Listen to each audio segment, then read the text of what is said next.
SMITE 2 is here. I'm Kitten of Doom, and today we're going to be going over everything you need to know about SMITE 2, including the exciting features and improvements that are in store for us. Also, fun fact for those of you that don't know, I'm actually a dev on SMITE 2. I am on the QA team. I'm a QA analyst, so if you see my name in the reveal and gameplay trailers, getting killed, then yeah, that's me. Embarrassing! The first thing that's impossible to ignore is the jaw-dropping visual upgrade.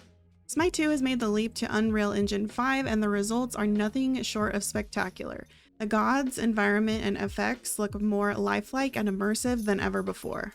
The original SMITE was released back in 2014 on Unreal Engine 3, so that's a 2-generation upgrade in the engine. It is important to note, SMITE 2 is retaining the same core gameplay feels as SMITE 1, but with more impactful gameplay feels. Some god abilities are being reworked to feel better, including brand new exciting animations and updates to models in-game. For example, Anher's ultimate ability has an entirely new feel with a big wind-up spear throw towards the end of the ability.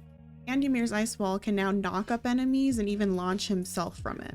SMITE 2 is also introducing a brand new backend matchmaking system with new map features and objectives, as well as a shiny, beautiful coat of new UI.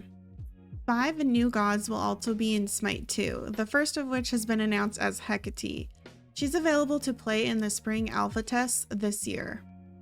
These new gods will be exclusive to SMITE 2. All 130 gods will not be available to play at launch, but Titanforge is planning on bringing back every single god to play eventually, so don't worry. There are some big differences in SMITE 2 compared to SMITE 1, one of them being that the crowd control statuses have been moved to the nameplate, so it's easier to read what is happening in combat. This means gods will no longer glow completely yellow when they are CC immune in an ability, and if you polymorph an enemy, you'll be able to read that above their HP bar. SMITE 2 is removing the physical and magical restrictions, making it so any god can purchase intelligence or strength. That means Crit Ymir is back, and new and wacky builds are going to be available again. Relics are also getting a change and instead moved over to active items. Currently in alpha, players have a defensive relic, which is purification beads, and a free ward slot. The item store has also been restructured and is adapting a component style system instead of SMITE 1's straight tier structure. Multiple components can build into different items, helping builds feel less restricted if players change their strategy later on and experiment with builds. SMITE 2 is a next-gen native title for consoles and will support full crossplay across PC, Steam Deck, Xbox Series X and S, and PS5, which is huge. Now for the big topic, skins and gems. Existing content in SMITE 1 will not directly transfer to SMITE 2. The reason the devs are not transferring everything is because they'd have to recreate every single piece of content from scratch for it to properly work and function in SMITE 2.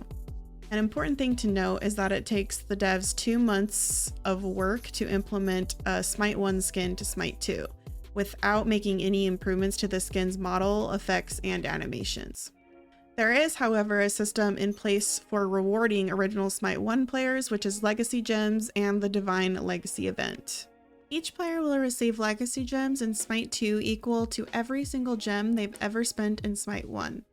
So if you'd spent about 20,000 gems in SMITE 1 in your lifetime, you'll receive 20,000 Legacy Gems. This includes free gems you've spent from daily login rewards and events as well. Legacy Gems can be used in SMITE 2 for 50% off most in-game purchases. So new events, skins, and battle passes in SMITE 2 will essentially be half off until you've spent all of them. If you purchase a SMITE 2 Founders Pack, your Legacy Gems double. So in this example, after you'd purchase the Founders Pack, you'd have 40,000 Legacy Gems instead of 20,000. Divine Legacy is a new event in Year 11 that tracks players' progress from each year of SMITE, including beta. Unlocking progress in the Divine Legacy gives special SMITE 2 badges that players will be able to show off their SMITE 1 achievements. These include badges for star counts and worshippers on gods, and rare skins you've obtained. In Year 11, SMITE 1 will introduce cross-gen skins, which means if you've purchased a new skin in year 11 in SMITE 1, you'll also have that skin in SMITE 2. Each new gem purchasable skin released in year 11 will be a cross-gen skin.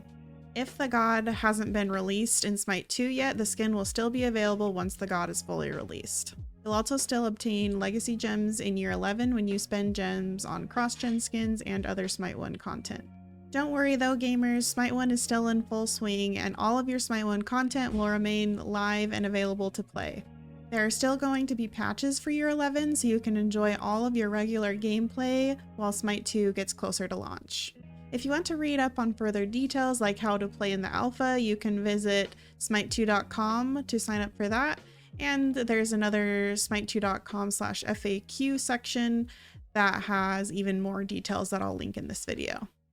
Feel free to leave a comment if you have any questions, and thank you guys so much for watching. I'll see you in the next video.